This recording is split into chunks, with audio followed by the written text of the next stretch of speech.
Hey guys, Dave Baggs here, and today I have a vlog for you guys. I want to talk about the Battlefield 1 beta, and I was going to have this video with gameplay footage and all this. You know what? I'm just going to do a vlog because everybody else has gameplay footage. You guys have already seen the game a few times, so 1,000 times, so I'm not even going to bother to go there. But you guys know that when I talked about Titanfall 2 with their alpha, I didn't really give a grade. I didn't really give you guys an assessment as to whether I liked the actual game or not, because the actual game hasn't come out yet. I did like the alpha from what I saw so far, and just like that with this Battlefield 1 beta, yeah, I like what I see so far, but we only have one map, right? We only have 2 game modes. And, I'm just kind of getting into it. And I've never been really much of a Battlefield player. I've got Battlefield 4, but I played it maybe 20 times and since I had it, and we got it at launch. So what was that, 2 years ago? And the one thing about the beta that I will say that I didn't like, and the reason I'm going to assess this portion of it, is because from what I understand, now you guys got to correct me if I'm wrong, but from what I understand, Battlefield has always had problems with servers. Now I could be wrong, but from the information that I'm getting, Battlefield has always had problems with servers and connecting the servers and stuff like that. So that's why I want to assess the server issue that I'm seeing with the beta, because it doesn't seem like anything's changing if that's the case. I could not get into a game at all if I tried to join one of the 2 different game types, and the only way that I can actually get into a game is if I went into a network and I joined a network, and then I would get put into a queue, and I could wait anywhere from 5 to 10 minutes just to get into the game. But once I connected to the game, and as long as I stayed in that server, I could play 4 or 5 games in a row and I would be okay. But let's talk about the game. Let's talk about what I've seen so far. Okay, one thing I will tell you that I love, and I love this more than any other first-person shooter game that I've ever played in my entire life, is the fact that they went to a World War I theme. You guys know, first-person shooter games by and large have been World War II, right? They've been Vietnam, right? And up until like 3-4 years ago, it started to get futuristic. But traditionally, it's always been Vietnam, and it's always been World War II. And then, of course, like you guys remember, Modern Warfare 3 was the, Afghanistan, Iraq. It was the modern, so we'll even just put that in there. We've never really gone back to World War I. You guys watch movies, right? Most movies are what? They're World War II, they're Vietnam, and with Iraq and Afghanistan, they've always been about Iraq and Afghanistan, but you rarely see movies about Korea or World War I. And I'm a huge history buff, and I love watching movies like that. I've always been in the World War II movies and stuff. I do like the World War II based games. I remember Battlefield 1942 back in the day. That was pretty cool. Nobody's ever kind of challenged themselves, as far as I know, and went back to World War I. And I was a little concerned about that, because we've had all this futuristic stuff, and now we did a complete opposite. We went way back, okay?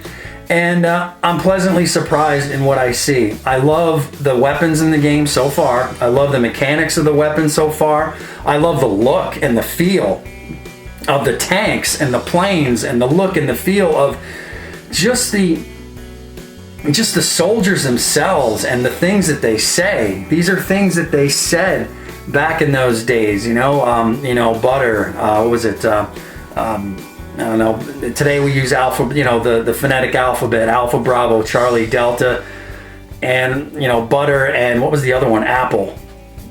Apparently that's what they said, and I don't know. I mean, I think that's kind of cool. It's authentic, it's different, and it's fresh, and it's new. What I did like about it is the map that I played on. What was it? The desert map, the only one that they gave us, right? I like the fact that the weather changed in there, because I'm not very good at the game. I got to be honest. I suck. If I get 5 kills or 6 kills, man, I'm golden. But it's hard for me because I'm just not good, at that game. And once the sandstorm kind of kicked up and your field of view and your vision was kind of obscured, that was my chance, because at least I had some cover and I was able to go from the open desert to some of these buildings and stuff and kind of hunker down in there and get a couple of kills. But I like that. I like the transition of the weather. I like the fact that it gets cloudy. I like the fact that it makes the gameplay a little bit different within the same game. So I thought that was pretty cool. It was a lot of fun. But I'm curious to see how this is going to transition into the real game. Again, I am no Battlefield expert.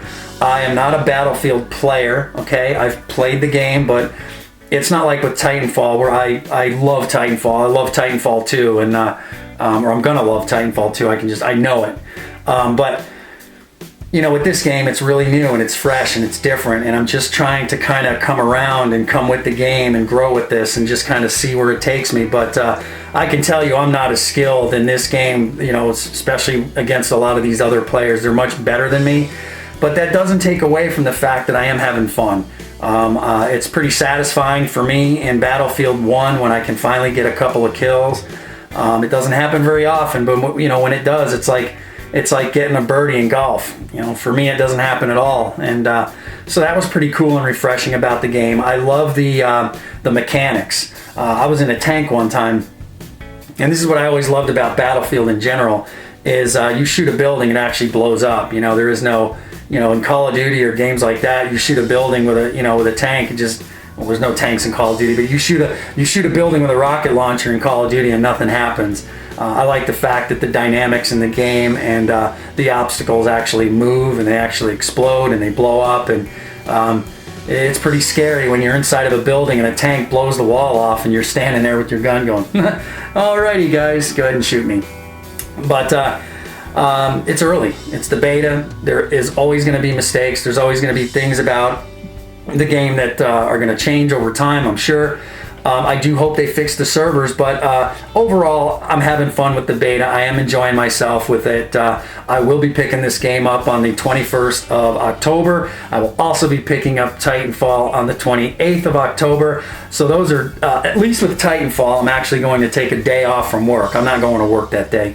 With Battlefield, I'm going to go to work. I'm not a Battlefield player. I like it, but I'll play it. Let's just put it that way. I won't play Call of Duty. I'll play Battlefield and Titanfall. But anyway, guys, let me know in the comment section down below what you guys think. I keep looking over there because my phone is over there. My wife was trying to call me before. But let me know what you guys think in the comment section down below. And yeah, do you guys like the beta? You know, what do you guys think of the World War I theme? Are you guys comfortable with it? Do you guys think it's kind of a cool change? I do. I think it's a really cool change. I think it's going to be good for the game and the franchise, and we'll see what happens when the game is released on the 21st of October 2016. So this should be a pretty good holiday season for everybody. And as always, please remember to like, subscribe, and comment. I am Dave Baggs, and we'll see you guys next time. I'm out of here.